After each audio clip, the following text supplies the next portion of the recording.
Baik, Assalamualaikum warahmatullahi wabarakatuh. Salam semangat untuk sahabat-sahabat BKI yang baik hatinya. Di video ini saya akan menyampaikan tema tentang angket dan observasi untuk pemahaman individu ya, teman-teman ya. Jadi kenapa angket dan observasi? Karena sekali lagi saya tekankan bahwa mereka berdua itu ya ada hubungan ya. Sebenarnya ada pihak ketiga yaitu adalah wawancara ya kan. Jadi ada instrumen angket, wawancara dan observasi. Tetapi untuk wawancara tidak saya sampaikan secara detail ya karena memang dia sebagai oknum ketiga ya. Kalau oknum ketiga ya sudah saya nggak akan mau jelaskan gitu ya. Oke, tapi itu hanya just kidding aja teman-teman. Jadi kenapa wawancara itu tidak saya sampaikan di sini secara detail gitu ya teman-teman. Karena dalam proses konseling ada nuansa wawancara. Sehingga wawancara itu sudah masuk ke dalam atau include dalam proses konseling gitu ya. Tetapi bukan berarti konseling itu proses wawancara, itu keliru. Karena wawancara itu kan hanya mencari informasi atau data ya, atau bahasa gaulnya adalah ngepoin saja. Sedangkan konseling itu tidak hanya mencari informasi gitu. Informasi itu hanya pencarian informasi itu hanya di tahap awal saja sebelum memberikan intervensi gitu ya. Jadi wawancara itu sudah include ke dalam proses konseling itu sendiri. Nah, di sini saya akan menyampaikan tentang angket dan observasi untuk pemahaman individu. Yang pertama adalah angket gitu ya. Nanti akan saya contohkan angket dan observasinya. Baik, teman-teman yang baik hatinya, konsep dasar tentang angket perlu kita ketahui terlebih dahulu ya teman-teman, sebelum kita memahami tentang contohnya. Oke, teman-teman yang baik, angket ini dikatakan sebagai instrumen yang di dalamnya itu ada pertanyaan atau pernyataan tertulis tentang responden dan ini perlu dijawab oleh responden itu sendiri. Tetapi pada umumnya saya melihat itu angket itu bisa dinamakan arti lain adalah kuesioner ya. Isinya adalah kebanyakan pernyataan. Tapi jika diperlukan juga boleh berupa pertanyaan ya. Jadi bisa pertanyaan ataupun bisa pernyataan. Dan penentuan responden atau orang yang nanti akan diberikan angket dan harus mengisi, itu harus mendapat perhatian khusus ya. Jadi harus diperhatikan teman-teman. Artinya adalah kalau kita keliru menetapkan responden, maka datanya pun akan keliru. Misalnya kita ingin mengetahui tentang kehidupan remaja misalkan. Sedangkan yang kita pernyataan-pernyataan tentang seputar remaja, tetapi kita tujukan kepada mbah-mbah ya atau lansia, maka itu nanti datanya pun akan tidak sampai, tidak akan kita temukan gitu. Jadi dari awal itu penetapan responden itu harus betul-betul fix dari awal. Ini angkatnya untuk siapa dan isinya tujuannya itu untuk apa. Itu juga harus difikskan sebelum kita menyusun item-item angket itu sendiri ya, teman-teman. Bisa pertanyaan ataupun bisa pernyataan. Nah, teman-teman, tujuan dan fungsi angket itu sendiri bisa dilihat di sini ya, teman-teman ya. Kalau berkaitan dengan dunia bimbingan dan konseling, tujuan angket ini adalah menghimpun sejumlah informasi atau data yang ini relevan dengan keperluan bimbingan dan konseling. Nah, jadi tujuannya nanti hasil dari angket itu ya tentunya untuk membantu konselor dalam menentukan program apa yang akan diberikan kepada konselor. Harapannya itu nanti bisa sesuai dengan kebutuhan dan keadaan konselor itu sendiri. Secara umum kalau tidak masuk ke dalam dunia BK gitu ya, angket ini isinya tentang identitas pribadi, keterangan tentang keluarga, ya kan, riwayat kesehatan, hobi dan sebagainya. Tetapi angket itu bisa dimodifikasi sesuai dengan kebutuhan pelaksanaan bimbingan dan konseling itu sendiri. Kemudian fungsi angket itu sendiri yang pertama adalah pengumpulan info sebagai bahan penyusunan program apa yang nanti akan dilakukan oleh seorang konselor ya. Kemudian yang kedua untuk menjamin validitas informasi dari metode lain. Jadi ada banyak metode-metode dan angket ini juga bisa menjadikan salah satu pelengkap ya dari metode-metode yang lainnya gitu. Atau mungkin bisa dijadikan sebagai metode utama ya boleh-boleh saja begitu. Semakin banyak metode yang dilakukan atau pendekatan yang dilakukan, maka data yang diperoleh itu akan semakin kuat ya teman-teman ya. Karena ada banyak instrumen non-tes yang akan nanti kita pelajari bersama-sama. Kemudian fungsi angket juga bisa digunakan untuk mengevaluasi program BK. Jadi setelah program BK dilakukan, Anda menyebarkan angket ya atau kuesioner untuk mendapatkan info gitu kepada dari individu itu sendiri, dari konseling. Jadi program-program ini nanti sudah berhasil ataukah belum, sudah tepat pada sasaran ataukah belum gitu kan. Maka kita meminta orang yang kita berikan layanan, konseli atau individu, itu untuk mengisi angket kita dan menilai program kita itu seperti apa. Kemudian yang keempat adalah untuk mengambil sampling sikap atau pendapat dari responden. Nah, ini yang ingin saya sangat tekankan kepada teman-teman ya. Jadi sebelum kita nanti akan membuat program, kita perlu mendapatkan sampling ya, informasi atau pendapat dari responden. Misalkan kita bingung mau mengadakan program apa gitu. Kita juga bisa bertanya kepada konseli atau pertanyaan ini istilahnya kita lontarkan melalui kuesioner ya kan. Ada banyak responden yang kita berikan apa ya, yang kita berikan angket atau kuesioner itu sendiri, kemudian mereka diminta mengisi dan setelah mereka mengisi kita lihat gitu loh. Harapan mereka itu program apa yang perlu kita lakukan. Nah, itu juga penting ya teman-teman ya. Sebelum kita memberikan program bimbingan dan konseling.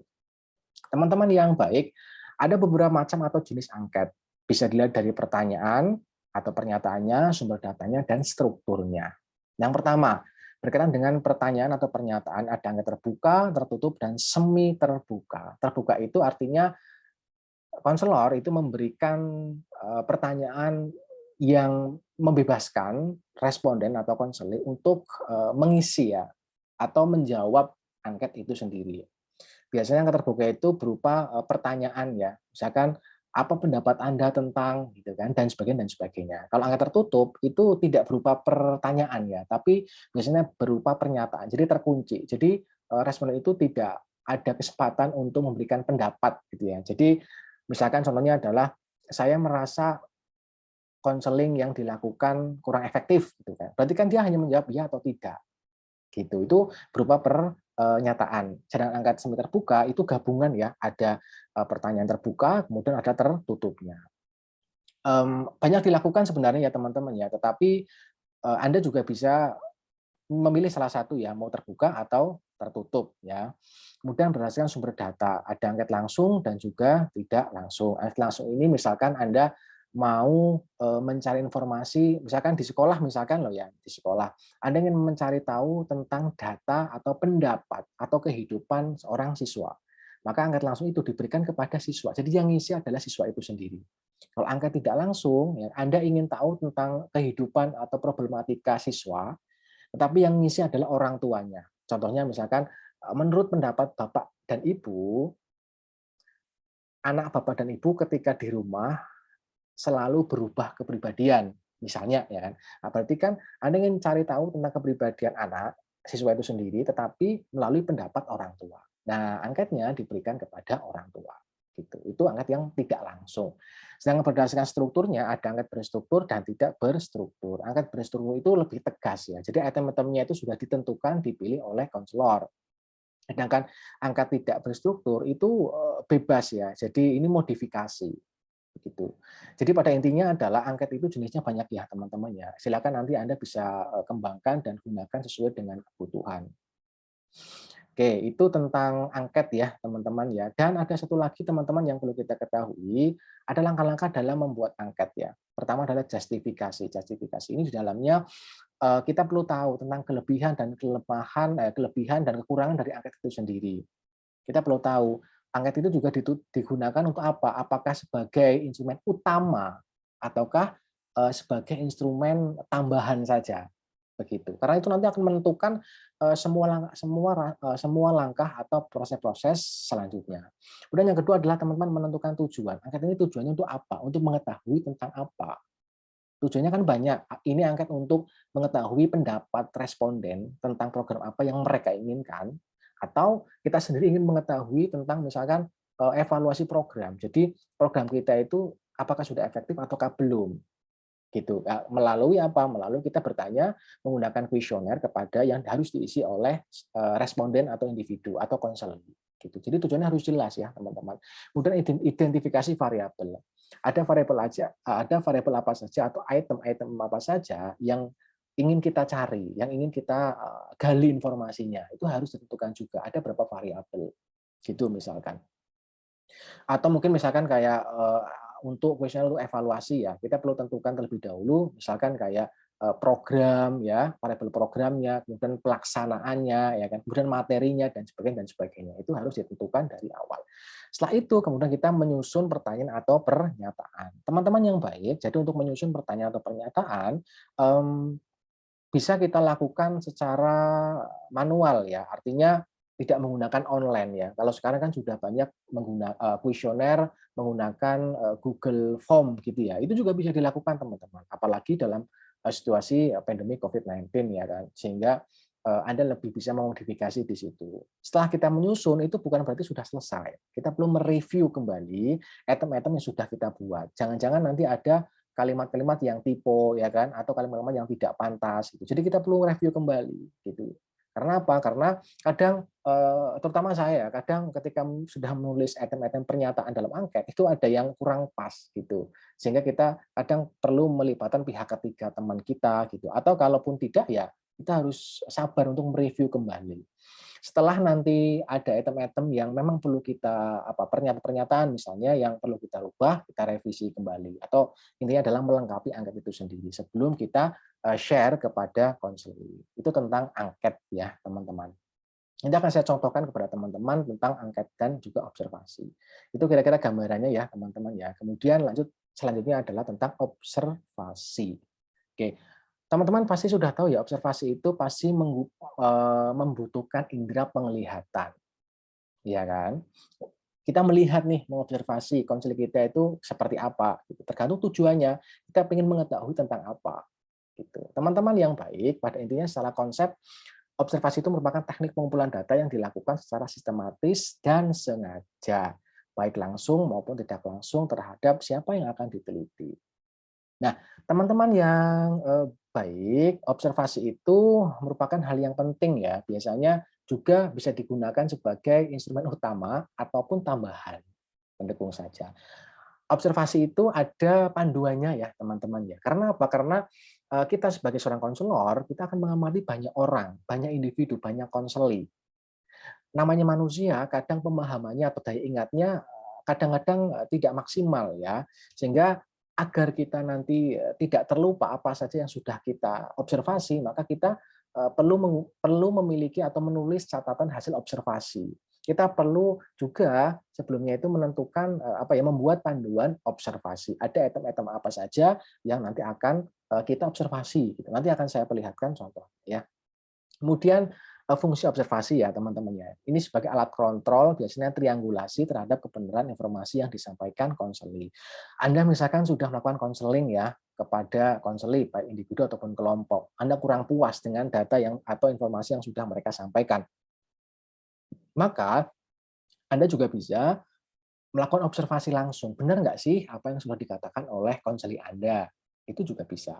Itu fungsi observasi. Kemudian yang kedua adalah sebagai validasi terhadap informasi yang disampaikan konseli. Nah, ini setelah Anda mendapatkan informasi ya kan dari hasil konseling ya kepada konseli, Anda merasa belum yakin nih, ini valid nggak sih data atau informasi yang dikemukakan oleh konseli, ya kan? Maka Anda mengobservasi konseli itu misalkan. Nah, itulah fungsi observasi.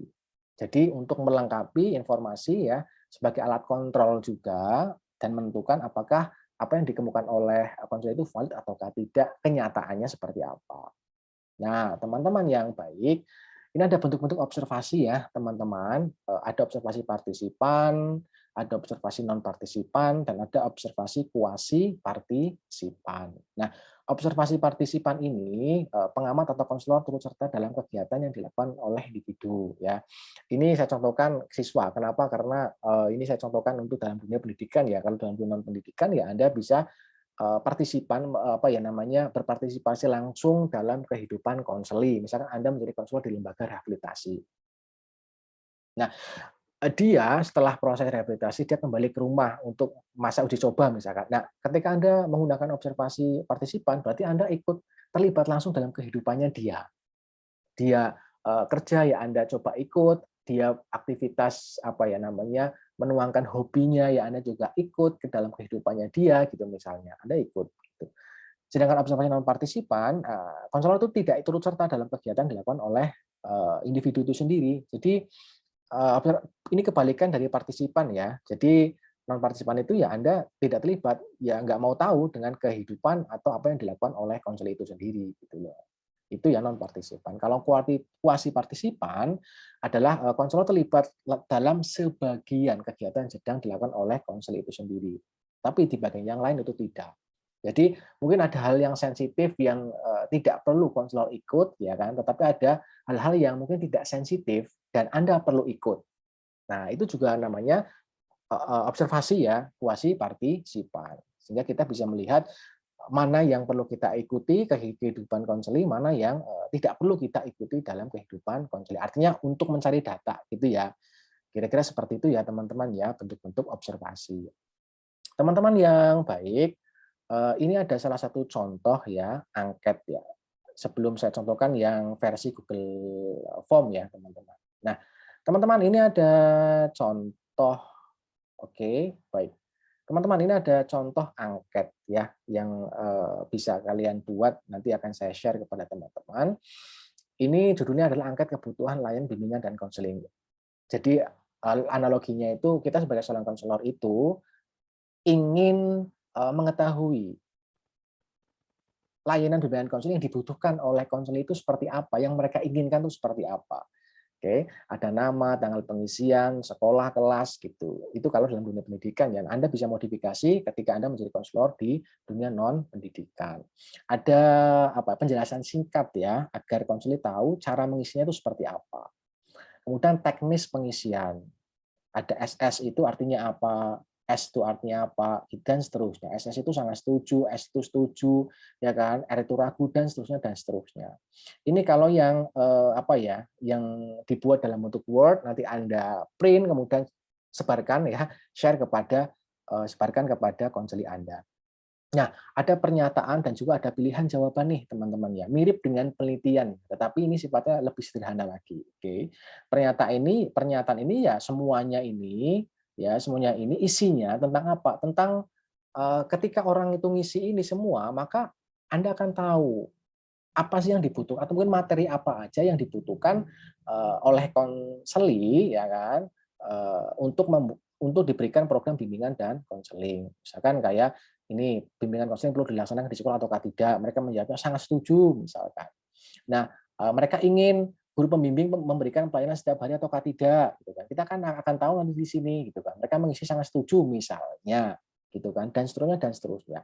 Setelah mereka mengisi ini, kita tentunya akan tahu ya harapan mereka itu layanan bimbingan konselingnya itu seperti apa ya kan, dan materinya juga seperti apa. Ini yang secara manual ya teman-teman ya, ini yang secara manual. Oke, saya contohkan. Jadi saya sudah membuat apa namanya itu, saya sudah membuat Oke, saya sudah membuat contoh ya. Kemarin pada saat sebelum melakukan PPL ya, praktik pengalaman lapangan, saya membuat survei melalui Google Form ya. Isinya adalah harapan mereka itu, ini hanya contoh ya teman-teman ya. Harapan mereka itu PPL itu dilaksanakan secara apa? Secara daring, luring, atau adaptif mengikuti kebijakan lembaga. Kemudian pemilihan kelompok. Mereka memilih kelompok sendiri, tentukan sendiri atau ditentukan oleh prodi gitu misalkan, dan seterusnya dan seterusnya. Nah, ini hasilnya ya teman-teman ya. Ini untuk angketnya, kuesionernya. Ini ada apa ya, petunjuk petunjuk pengisian. Mereka tinggal mengisi seperti ini ya teman-teman ya. Ini ada contohnya. Salah satu contoh pertanyaan misalkan, saya ingin PPL ini dilaksanakan secara apa? Daring, luring, atau misalnya kebijakan lembaga. Saya ingin melaksanakan PPL di mana? Di Jogja atau daerah asal. Oke. Nah, ini hasil jawabannya ya teman-teman ya, hasil responnya dari teman-teman semua. Oke. Nah, jadi teman-teman semua yang baik, kita nanti bisa melihat prosentasenya. Terlihat bahwa di sini itu kebanyakan memilih yang merah ini adalah apa? Luring. Yang memilih menyusun kebijakan lembaga itu lebih sedikit, dan yang paling sedikit adalah daring.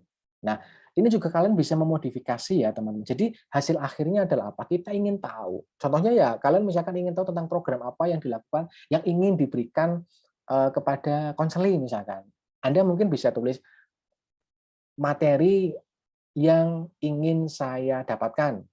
Pernyataannya adalah karir, pribadi, sosial, belajar agama misalkan ya kan. Mereka nanti semua mengisi dan di sini akan kelihatan mana yang berapa persen atau yang paling banyak itu mereka memilih apa. Oh, misalkan di sini paling banyak itu memilih tentang karir gitu ya. Oh, berarti materi pertama yang perlu kita berikan kepada konseling adalah materi tentang bimbingan karir. Nah, ini hanya contoh saja ya teman-teman ya, nanti kalian bisa memodifikasi sendiri. Nah, apalagi di zaman serba daring seperti ini ya, teman-teman perlu bisa membuat angket dengan menggunakan bantuan Google Form seperti ini. Itu ya teman-teman ya.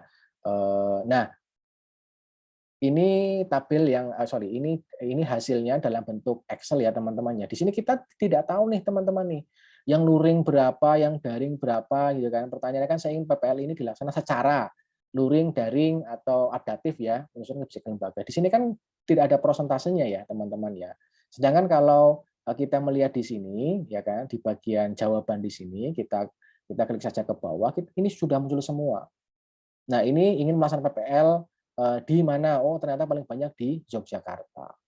Yang daerah asal itu sedikit. Nah, ini bisa dimodifikasi juga ya teman-teman ya. Jadi kita tahu nanti persentasenya seperti apa di sini. Itu akan memudahkan kita dalam mengassessment, memahami individu tentang materi apa yang diperlukan oleh konseling gitu misalnya. Kalau ini kan contohnya tentang PPL ya teman-teman. Jadi setelah ini kita akan melihat nih dari data ini. Oh, ternyata materi apa yang mereka butuhkan nih, contohnya seperti itu ya teman-teman ya, mudah-mudahan itu bisa dipahami. Jadi sini otomatis semua teman-teman sudah bisa melihat apa namanya itu prosentasenya seperti apa dan Anda bisa mengutamakan terlebih dahulu materi-materi ya atau apa saja yang lebih banyak dipilih oleh konselor itu sendiri.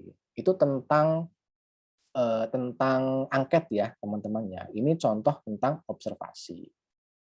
Ini ada panel observasi, ada banyak ya teman-teman ya. Saya akan contohkan salah satu contoh yang menurut saya paling sederhana. Nah, Anda perlu nanti di sini juga mencantumkan judulnya ya, temanya tentang apa. Misalkan observasi tentang religiusitas klien atau konseli, atau Anda juga terserah bebas ya, Anda kelak akan menentukan tentang apa gitu ya. Nah, ada hal-hal yang perlu tercantum di sini. Biasanya adalah nama observer, siapa yang mengobservasi. Kemudian tanggalnya kapan, kemudian observasi ke berapa. Nah, observasi ke berapa ini biasanya observasi itu kan dilaksanakan tidak hanya sekali ya, teman-teman ya. Ada 2 kali kadang, 3 kali, 4 kali dan seterusnya. Observer ini siapa yang diobservasi. Nah, teman-teman yang baik ini bisa individu, bisa berjamaah ya. Artinya Anda bisa mengobservasi setiap individu per individu atau berkelompok ya dalam satu ruangan, dalam satu room, dalam satu asrama, dalam satu kelas misalkan. Juga boleh-boleh saja. Oke. Dan yang penting di sini adalah ada aspek yang diamati itu apa saja di sini. Kemudian keterangannya. Teman-teman yang baik, aspek yang diamati ini bagaimana cara menentukannya? Yang pertama idealnya adalah Anda berdasarkan teori. Misalkan ada teori tentang tadi ya, saya ingin mengatakan tentang religiusitas. Ada teori yang mengatakan bahwa aspek religiusitas itu ada 5, aspek iman, ibadah, ihsan, ilmu, dan amal misalkan ya. Anda berpatokan pada prinsip itu, maka aspek yang diamati ya ada 5 itu berdasarkan teori. Tapi teorinya nggak perlu dicantumkan di sini ya, gitu. Cukup Anda sederhanakan saja gitu. Kemudian yang kedua adalah berdasarkan dengan pengalaman. Bisa pengalaman Anda sendiri atau pengalaman orang yang memiliki religiusitas yang tinggi itu ada aspek apa saja dalam diri orang tersebut gitu. Tapi sebenarnya paling mudah itu ya bisa berdasarkan teori ya. Teman-teman cari teorinya dulu, kemudian tuangkan dalam aspek-aspek pedoman observasi ini. Nah, kemudian selanjutnya adalah tentang keterangan. Keterangan ini bisa observasi itu kan biasanya checklist ya, teman-teman ya, checklist gitu kan. Keterangannya itu nanti bisa berupa iya atau tidak, ada atau tidak, atau mungkin berupa 3, ya, ragu-ragu, tidak gitu misalkan ya. Itu juga bisa bentuknya adalah checklist. Tapi kalau bentuk checklist seperti ini gitu ya, teman-teman itu sebenarnya tidak wajib. Ini kan namanya panduan ya atau pedoman. Jadi tidak wajib Anda ketika mengobservasi ya klien Anda di lembaga rehabilitasi misalkan, Anda kemana-mana itu membawa teks ini gitu ya. Biasanya kalau seperti itu nanti klien Anda itu akan takut gitu ya di checklist gitu kan, mungkin kurang nyaman gitu ya. Nah, untuk konselor yang biasa di lapangan, pasti tanpa membawa teks ini ya itu sudah terbiasa, daya ingatnya sudah kuat gitu ya. Daya ingatnya sudah kuat. Sedangkan mungkin kita sebagai konselor pemula ya kita perlu menggunakan ini ya, tetapi artinya observasi itu harus nyaman. Jadi artinya tidak nyaman di kita, tapi konselor juga nyaman gitu. Kalau saya pribadi, orang yang mengobservasi saya, misalnya saya sebagai siswa ya atau sebagai klien gitu, orang itu konselor itu membawa ini, saya ngerasa kurang nyaman ya dicatat gitu ya gitu. Oke, ya tapi nanti sesuaikan dengan kebutuhan kalian ya teman-teman. Nah keterangan ini juga bisa diisi bukan checklist tapi narasi, itu juga boleh-boleh saja. Jadi tidak ada ya dan tidak, ini dihapus saja, tinggal keterangan narasi. Misalkan aspek iman, berdoa sebelum melaksanakan kegiatan, giat mengikuti kegiatan keagamaan. Jadi di sini ditulis aspek iman orang yang Anda amati atau sekelompok orang yang Anda amati, aspek imannya seperti apa dituliskan. Mereka selalu apa ya, berdoa sebelum melaksanakan kegiatan, misalkan membaca bismillah gitu misalkan. Mereka selalu mengikuti kegiatan keagamaan setiap duha gitu misalkan ya teman. Diceritakan di sini gitu. Tetapi ada yang tidak melakukan sholat duha karena halangan dan lalang. Ini bisa ditulis juga di sini teman-teman. Bentuknya adalah narasi. Nah, ini penting ya teman-teman ya untuk mengingat kita tentang hal apa saja yang sudah kita observasi. Kira-kira seperti itu ya teman-temannya tentang observasi. Mudah-mudahan bisa dipahami ya teman-teman ya. Oke, untuk selanjutnya teman-teman tadi kita sudah memahami tentang angket dan juga observasi. Ada bentuk-bentuknya, tentunya semua itu memiliki kelemahan dan kekurangannya masing-masing ya. Kalau pengen sempurna ya berarti Anda bisa tentukan semua instrumen, Anda pakai semua instrumen itu sendiri gitu ya kan. Itu juga akan memberikan kelengkapan data. Oke, yang terakhir teman-teman ya, pertanyaannya adalah, menurut teman-teman, instrumen apa sih yang lebih efektif untuk memahami konseling? Dari dua tadi, menurut teman-teman itu mana yang lebih efektif? Apakah angket atau observasi? Masing-masing jelas memiliki kelebihan dan kekurangannya masing-masing ya. Tetapi coba menurut teman-teman itu mana yang lebih efektif untuk memahami konseling? Apakah angket ataukah observasi?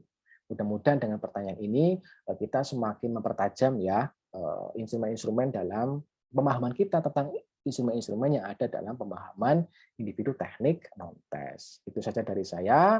Mudah-mudahan bermanfaat teman-teman. Sekian dari saya. Assalamualaikum warahmatullahi wabarakatuh.